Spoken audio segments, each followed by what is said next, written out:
Hi guys, welcome back to my another video. हम पढ़ रहे थे नेशनलिज्म इन इंडिया के बारे में। ओके, हम नॉन कॉपरेशन मूवमेंट क्यों स्टार्ट हुआ था वो पढ़े थे। आज हम स्टार्ट करने वाले हैं differing strands with in the movement. Okay, so let's get started. The non cooperation खिलाफत movement began in January 1921। Non cooperation खिलाफत मूवमेंट जो स्टार्ट हुआ था जनवरी 1921 में हुआ था। Various social groups participated in this movement, each with its own specific aspiration. All of them responded to call of Swaraj. सबको सब हर तरह के सोशल ग्रुप्स इसमें इन्वॉल्व थे इस मूवमेंट में। और सब लोग चाहते थे, उनका एक ही मकसद था, स्वराज, इंडिपेंडेंस को गेन करना, इंडिपेंडेंस, स्वतंत्र पाने के लिए। The term meant different things to different people. इस टर्म का मतलब हर लोगों के लिए अलग अलग था। ओके, आगे बढ़ते हैं। The movement in the towns. Okay, कैसे मूवमेंट हो रहा था टाउन्स में। The movement started with middle class participation in the cities. Thousands of students left government controlled school and colleges. जो मूवमेंट था मिडिल क्लास के लिए, ये बहुत ही अहमियत करता था, क्योंकि बहुत सारे बच्चे छोड़ दिए थे, स्कूल को छोड़ दिए, गवर्नमेंट स्कूल्स को। उसके बाद and colleges, headmasters, teachers resigned. और तो और कॉलेजेस को भी छोड़ दिए थे बच्चे लोग, और तो और हेडमास्टर के पोस्ट और टीचर्स भी रिजाइन कर दिए थे। लॉयर्स गेव अप, लॉयर्स उन्होंने भी रिजाइन कर दिया था their legal practices. The council elections were boycotted in most provinces except Madras. हर जगह से बॉयकॉट होना स्टार्ट कर दिया था, सिर्फ मद्रास को छोड़ते। Where the Justice Party, the party of the non Brahmins, जहां पे नॉन ब्राह्मण्स रहते थे, felt at the entering of council was one of the gaining some power, something that usually only Brahmin had to access. वो लोग सोच रहे थे कि हम अगर काउंसिल के अंदर घुस जाएंगे तो हम कुछ तो पावर मिलेगा, जो जो हर समय ब्राह्मण्स के पास होता है। Okay, the effects of non-cooperation on the economic front were more dramatic. Non cooperation के मूवमेंट के वजह से पूरा का पूरा इकोनॉमी पूरा डाउन हो गया। फॉरेन गुड्स वर बॉयकॉटेड, मतलब जो फॉरेन गुड्स था उनका बिकना भी बंद हो गया। लिक्विड मतलब लिक्विड सब्स को बंद कर दिया गया, जो फॉरेन जो लिक्विड मतलब जो शराब आते थे। Okay, and foreign cloth burnt in huge bonfires. जो फॉरेन के क्लॉथ्स थे उन्हें बहुत मात्रा में जलाया गया। The import of foreign cloth halved between 1921 and 1922। जो फॉरेन का जो क्लॉथ्स जो आते थे उनका हाफ हो गया, मतलब बिकना इंडिया में 1921 से 1922 के अंदर। Its value dropping from RS 102 crore to 57 crore. उसका वैल्यू भी डाउन हो गया 102 करोड़ से 57 करोड़ तक। Okay, in many places merchants and traders refuse to trade in foreign goods or finance foreign trade. बहुत सारे जगहों पे जो मर्चेंट्स थे, ट्रेडर्स थे, वो रिफ्यूज कर दिए जो foreign goods or finance foreign trade जो था, मतलब जो फाइनेंस करना चाहते थे फॉरेन ट्रेड्स, और जो फॉरेन गुड्स को मतलब बेचना चाहते थे, उन्होंने रिफ्यूज कर दिया था बेचने के लिए। Okay, as the boycott movement spread, people began discarding imported cloths and wearing only the Indian ones. Production of Indian textile mills and handlooms went up. जो बॉयकॉट जो हो रहा था, मतलब जो सब फॉरेन के गुड्स को मना कर रहे थे पहनने के लिए या जो जला रहे थे, उसके वजह से इंपोर्ट मतलब हमारा जो ड्रेस, जो इंडिया का जो ड्रेस था, खादी था, वो बढ़ना ऊपर उठना चालू हो गया था। जो इंडियन टेक्सटाइल जो था मिल्स का, वो उनका प्रोडक्शन अच्छा चल रहा था। और तो और हैंडलूम्स वेंट अप, जो हैंडलूम्स भी अच्छे चल रहे थे, और जो खादी जो टेक्सटाइल्स थे वो उनका अच्छा प्रोग्रेस हो रहा था आगे की तरफ। But this moment, the cities gradually slowed down for a variety of reasons. लेकिन ये मूवमेंट ग्रेजुअली स्लो हो गया था, बहुत सारे रीजन है, स्पेशली इन द सिटीज में डाउन हो गया था. Khadi cloth was often more expensive than mass produced milk cloth and poor people could not afford to buy it. जो खादी का जो ड्रेस था ना वो बहुत एक्सपेंसिव था, इसीलिए जो मास प्रोड्यूस्ड हो रहा था मिल्क क्लॉथ वो बहुत मतलब एक्सपेंसिव हो गया था, और जो पोर पीपल है वो बहुत ज़्यादा एफोर्ड नहीं कर सकते थे वो सब खरीदना. ये बहुत बड़ा कारण था.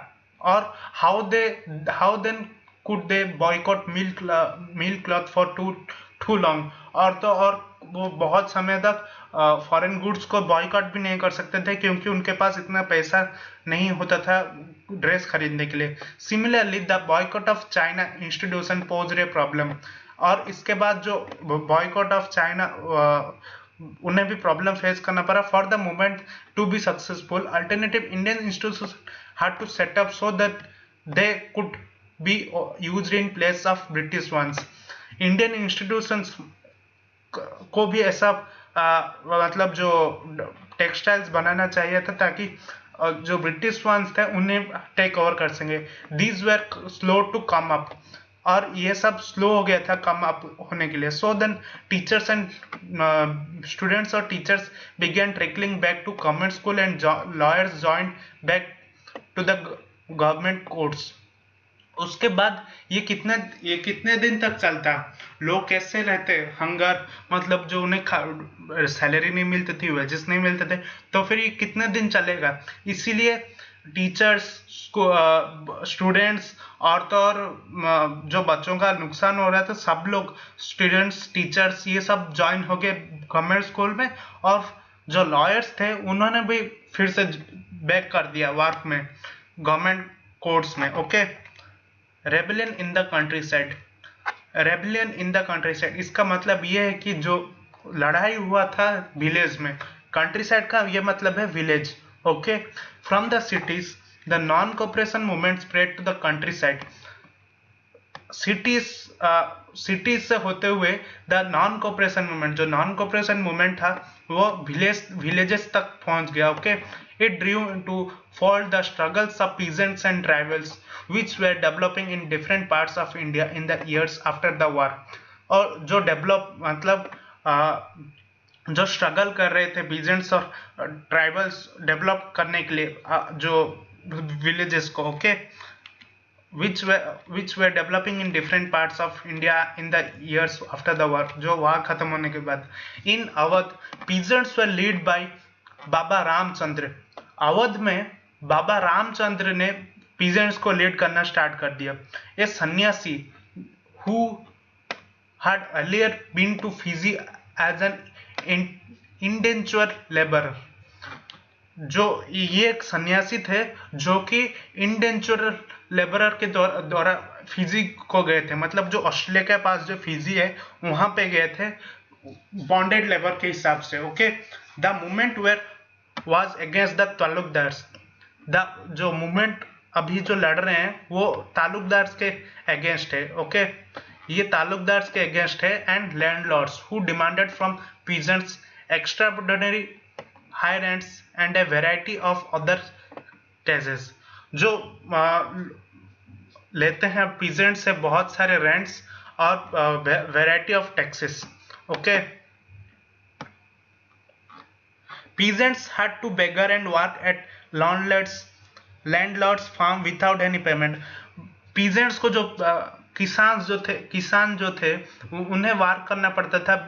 बेगर मतलब labour that villagers were forced to contribute without any payment. जो लेबर थे उन्हें कंट्रीब्यूट करना पड़ता था क्योंकि उनको पैसा नहीं मिलने वाला था उस काम के लिए. Okay. Work at landlords farm without any payment. उन्हें काम करना पड़ता था, उन्हें पेमेंट भी नहीं देते थे. Okay. As tenants they had no security for tenure. उनके पास कोई सिक्योरिटी नहीं था. Being regular evicted so that they could acquire no right over the lease land. उसके बाद उन्हें रेगुलर भी होना पड़ता था। The peasant movement demanded reduction of revenue. उसके बाद जो पीजेंट्स का जो मूवमेंट है उन्हें वो लोग डिमांड किए कि रिडक्शन होना चाहिए रेवेन्यू में। एबोल्यूशन ऑफ बेगर, जो बेगर सिस्टम था उससे पूरा हटाना चाहिए। And social boycott of oppressive landlords, और जो बॉयकॉट होना चाहिए, जो मतलब जो लैंडलॉर्ड्स का जो बिजनेस है उन्हें घटाना चाहिए। इन मैनी प्लेस नाइदो बी बंस were organized by panchayats to deprive landlords of the services of even barbers and washermen।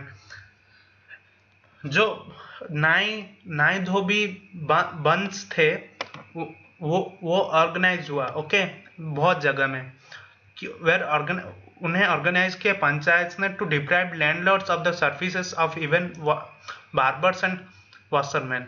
In June 1920 Jawaharlal Nehru, यहाँ पे जवाहरलाल नेहरू जी का भी इन्वॉल्वमेंट है। Began going around the villages in Awadh, उन्होंने वो गए अवध में और लोगों से बात की, talking to the villagers and trying to understand the grievances मतलब प्रॉब्लम, उनके जो प्रॉब्लम को अंडरस्टैंड करने की कोशिश की। बाय अक्टूबर द ओधो किसान सभा setup headed by Jawaharlal Nehru, Baba Ramchandra and few other, okay. ये जो ओधो किसान सभा जो हेड थे जवाहरलाल नेहरू, बाबा रामचंद्र और कुछ लोगों के द्वारा वो स्टार्ट हुआ। With in a month over 300 branches had been set up in the villages around the region। So when the non-cooperation movement began with following year, effort of Congress was to integrate the Awadh peasant struggle into a wider struggle। एक ही month के अंदर 300 branches setup हो गए थे villages में, क्योंकि non cooperation movement भी start हो गया था। और तो और ये एफर्ट कांग्रेस के लिए बहुत ही महत्वपूर्ण था, क्योंकि ये जो अवध का पीजेंट्स जो स्ट्रगल कर रहे थे उन्हें एक वाइडर स्ट्रगल के तौर से वो देख रहे थे कैसे ये स्ट्रगल को बढ़ाया जाए, मतलब जो इंटीग्रेट किया जाए नॉन कोऑपरेशन के साथ, so that it can be a big movement. Non cooperation movement will become a big movement. The peasant movement however developed in forms that the Congress leadership was unhappy with it। जो मतलब ये जो develop हो रहा था peasants movement, Congress leadership के लिए बहुत मतलब जो उन्हें दुखी कर रहा था। As the movement spread in 1921 the house of taluqdars, जो हाउस ऑफ तालुकदार्स थे उन्हें जला दिया गया। Merchants were attacked, bazaars were looted and grand horse were taken. जो तालुकदार्स के घर थे, मर्चेंट्स के घर को अटैक किया गया, बाजार्स को लूटा गया और grain boards were taken over. In many places local leaders told peasants that Gandhiji had declared no taxes were to be paid and land was to distribute among the poor। The name of Mahatma was being invoked to sanction all the actions and aspirations। उसके बाद बहुत सारे जगहों पे local leaders ने बोले कि peasants को बोले कि गांधी जी ने डिक्लेयर कर दिया कि हमें टैक्स देने की जरूरत नहीं है, हम अपने लैंड को हम खुद ही डिस्ट्रीब्यूट कर देंगे पोर्स, मतलब जो गरीबों के अंदर। और ये सब महात्मा गांधी जी के एक्शंस और एस्पिरेशंस के वजह से हुआ, ओके। यहाँ पे और एक चीज है, इंपॉर्टेंट चीज है। इन 1928 Vallabh bhai Patel lead the peasant movement in Bardoli. Vallabh bhai Patel the iron man of India, okay, उन्होंने एक मूवमेंट लीड किया था बरदौली में, a taluka in Gujarat against enhancement of land revenue के खिलाफ, known as the Bardoli Satyagraha. इसे बरदौली सत्याग्रह के नाम से जाना जाता है। This movement was a success under the able leadership of Vallabh bhai Patel, okay. Vallabh bhai Patel के अंडर ये लीडरशिप बहुत महत्व था। द स्ट्रगल मतलब सक्सेसफुल हुआ। The struggle was widely published and generated immense sympathy in many parts of India. और ये स्ट्रगल बहुत ही वाइडली स्प्रेड हुआ, और ये बहुत ही लोगों के लिए बहुत ही अच्छा मूवमेंट था, मतलब लोगों के लिए रेवेन्यू कम हो गया इसलिए। ओके, और एक मूवमेंट के बारे में जानेंगे इस पार्ट में। Tribal peasants interpreted the message of Mahatma Gandhi and the idea of Swaraj in yet another way in the गोदाम हिल्स ऑफ आंध्र प्रदेश। अभी से स्टार्ट होता है। जो गोदाम हिल्स था आंध्र प्रदेश में, for instance a military guerrilla movement spread in the early 1920s। एक मूवमेंट स्टार्ट हो गया था 1920s में, not a form of struggle that Congress could approve. ये एक स्ट्रगल के रूप में कांग्रेस नहीं देख रहे थे। यार, as in other forest regions, the colonial government had closed large forest areas.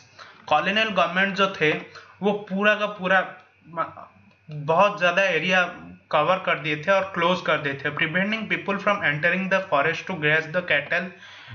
लोगों को मना कर दिए थे क्योंकि लोग यहाँ पे आएंगे तो वो कैटल्स को मतलब घास खिलाने के लिए या फिर फूल ऑयल मतलब जो घर में जाके जलाने के लिए जलाने के लिए वुड्स को और फ्रूट्स लेने के लिए। Okay, this encourage the hill people, और ये हिल पीपल के द्वारा मतलब उनका एक लाइवलीहुड है, वो अगर इसे छोड़ देंगे तो रहेंगे कैसे। Not only were their livelihoods affected but they felt that the traditional rights were being denied.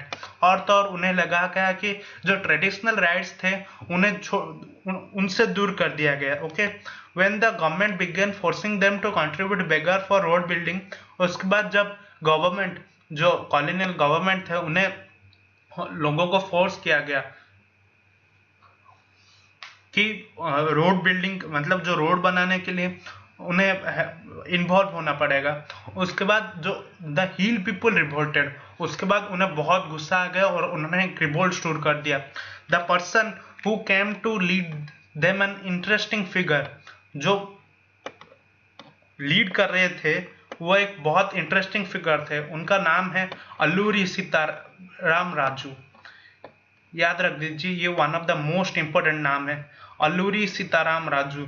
Claim that he had a variety of special powers, उनके पास बहुत सारे स्पेशल पावर्स थे। He could make correct astrological prediction, वो मतलब जो astrological predictions थे वो बहुत करेक्ट मतलब अच्छा बोलते थे और मतलब सही बोलते थे।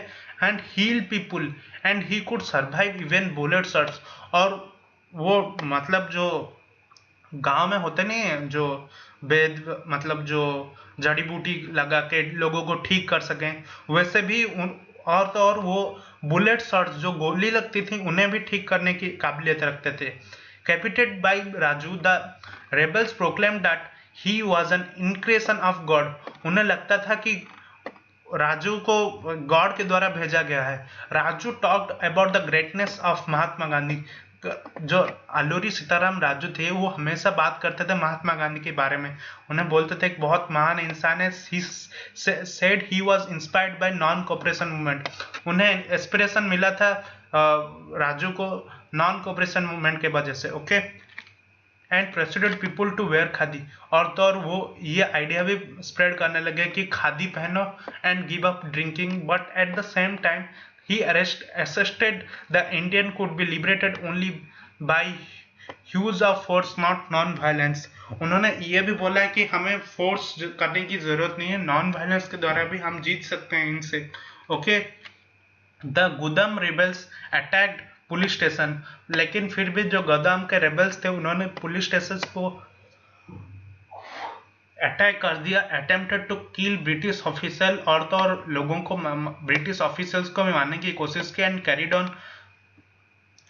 On guerrilla warfare for achieving swaraj, और तो और उन्हें स्वराज पाने के लिए भी उन लोगों को मारने की कोशिश की। Raju was captured and executed in 1924 and over time become A folk hero, और तो राजू को मतलब अल्लूरी सीताराम राजू को पकड़ लिया गया ब्रिटिश ऑफिसर्स ने पकड़ दिया और तो और उन्हें मार दिया गया। Over to time become a folk hero, और तो और उस टाइम के हीरो बन गए। Okay, moving to the next part, swaraj in the plantations. ये स्वराज इन द प्लांटेशंस क्या है? Workers who had their own understanding of Mahatma Gandhi and the nation of swaraj. Workers को भी उनका एक अंडरस्टैंडिंग था महात्मा गांधी के वजह से, उनका एक वे था समझने के लिए, और the nation of the swaraj, और इंडिपेंडेंस पाने के लिए। For plantation workers in Assam, freedom mean the right to move freely in and out convenient space in which they can enclose, and it meant retaining a link with the village from they had come। Workers को क्या लगता था कि freedom का मतलब ये है कि वो हर समय कहीं भी घूम सकते हैं, मतलब अपने गांव जा सकते हैं, कभी भी गांव को साथ लिंक कर सकते हैं और आ भी सकते हैं। पर जो इनलैंड इमिग्रेशन एक्ट के तहत 1859 एक्ट के तहत plantation workers were not permitted to leave the tea gardens without permission. उन्हें परमिशन नहीं था कि टी गार्डन को कैसे भी छोड़ के जा सकते हैं, मतलब कभी भी छोड़ के जा सकते हैं। And in fact they were rarely given such permission, और उन्हें बहुत कम मिलता था घर जाने के लिए permission. When they heard of non-cooperation movement, thousands of workers defied the authorities, left the plantation and headed home। बहुत सारे जो लोग जो सुने नॉन कोऑपरेशन मूवमेंट के बारे में, बहुत सारे वर्कर्स छोड़ दिए, मतलब अथॉरिटीज जो थे उनके ऊपर उन्हें डिसओबे कर दिया, और तो और वो निकल पड़े अपने घर के तरफ। They believed that Gandhi Raj was coming and everyone could given land in their own villages। वो लोग सोचे कि गांधी राज आ रहा है, इसीलिए सब लोग घर के तरफ, मतलब अपने ओन विलेजेस के तरफ बढ़ने लगे। They however never reached their destination। और वो लोग कभी भी अपने डेस्टिनेशन तक नहीं पहुंच पाए, क्योंकि on the way by a railway and steamer strike they were caught by the police and brutally beaten up। और तो और बीच में जो रेलवेज और जो किसी भी तरह की जो व्हीकल्स यूज कर रहे थे, बीच में पुलिस के द्वारा उन्हें पकड़ दिया। वो लोग पुलिस को, मतलब जो पुलिस ने उन लोगों को पकड़ दिया और उन्हें बहुत जोर से मारा। Okay, brutally beaten up. The visions of the movement were not defined by Congress program। और ये जो एक मूवमेंट था कांग्रेस प्रोग्राम के द्वारा नहीं था। They interpreted the term Swaraj in their own ways, imagining to be a time when all suffering and all troubles would be over। उसके बाद इंटरप्रेट उन्हें लगा कि वो अपने तरीके से इंटरप्रेट किए स्वराज के लिए, लेकिन जो सफरिंग्स था, जो ट्रबल्स था, वो खत्म हो गया था। Okay, yet the tribals chanted गांधीजी's name and raised slogans demanding स्वतंत्र भारत। उसके बाद वो जो ट्राइबल्स जो थे काम कर रहे थे, जो प्लांटेशंस जो काम कर रहे थे, वो सब गांधी जी का नाम लेते रहे और बोले स्वतंत्र भारत, स्वतंत्र भारत। They were also emotionally relating to all Indian agitation. और उसके बाद वो लोग बहुत इमोशनल हो गए थे अपने देश के प्रति। When they acted in the name of Mahatma Gandhi और linked the movement to the Congress to that of the Congress, they were identifying with a movement which were beyond the limits of their immediate locality। उसके बाद जो मतलब जो महात्मा गांधी का जब नाम लिया, उसके बाद वो लोग उनका भी मूवमेंट जो नॉन कोऑपरेशन मूवमेंट के साथ मिल गया, और तो और सिर्फ उनके ही लोकेलिटी में नहीं रहा, वो बियॉन्ड द लिमिट्स भी गया, और भी जगहों पे गए। ओके, सो आज के लिए बस इतना ही। हम कल पढ़ेंगे टुवर्ड्स सिविल डिसोबीडियंस। ओके, मुझे लगता है कि आप लोगों को ये वीडियो अच्छा भी लगा होगा और समझ में भी आया होगा। सो लाइक करना जरूर मत भूलिएगा। So thank you guys for watching this video. I hope you like it. Stay in home, stay healthy, stay safe. जय हिंद, जय भारत।